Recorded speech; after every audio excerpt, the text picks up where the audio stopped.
Sommes-nous évangélisés jusque dans les profondeurs de notre être, dans toutes nos composantes? La bonne nouvelle, le message de vie du Christ, ont-ils atteint nos pulsions les plus profondes, nos difficultés les plus enfuies et les plus aiguës, nos instincts de mort, de destruction et d'autodestruction? Sommes-nous disposés à vivre ce retournement complet, cette imprégnation d'une sève nouvelle qui va nous faire sortir de la mort et entrer dans la vie, dans une relation renouvelée à nous-mêmes, à Dieu, à l'autre, dans le royaume? Nous ne sommes jamais passifs devant notre histoire, même s'il y a eu refoulement. Notre histoire ne peut être changée, mais par contre changer les conséquences de notre passé sur notre présent est possible. Elle peut être un lieu d'enfermement, d'angoisse, de honte, ou devenir un tremplin, un moteur pour une vie qui va partir de ce que nous sommes à partir de notre vécu. Bien souvent, un événement va être révélateur d'une de nos failles.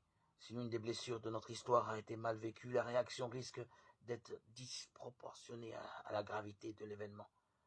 Nous pouvons être profondément perturbés.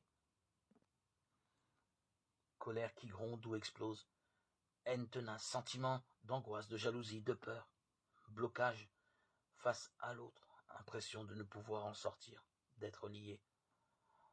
En outre, nous répétons souvent le même processus sous des formes différentes. En fait, nous reproduisons notre mal pour trouver une issue autre que celle déjà vécue. Mais comme nous n'avons pas conscience du but recherché, nous tournons en rond. Notre liberté peut être aliénée, notre identité abîmée ou en friche, notre affectivité exagérément dépendante de l'autre.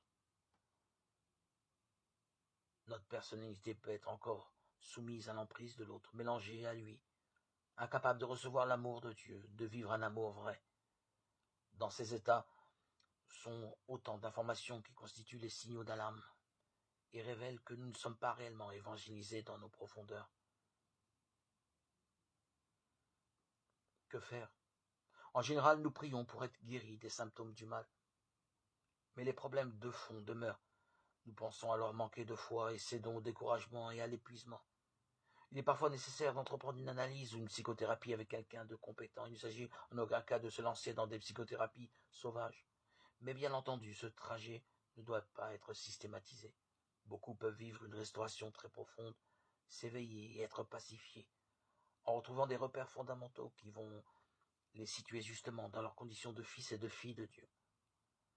En entrant dans une réelle compréhension de la parole de Dieu, des grandes lois de vie en prenant soin de nos trois comportements, le corps, l'âme ou la psyché, c'est-à-dire les sentiments, les émotions, les affects, l'esprit ou le cœur profond, et en les remettant en ordre, en permettant à l'esprit de les vivifier en Christ, de les habiter, en ouvrant à la lumière de Dieu l'intégralité de notre histoire, nous sortirons du morcellement intérieur et notre vie retrouvera un sens. Ce chemin est simple, à la portée de tous. Deutéronome 30, 11, 14.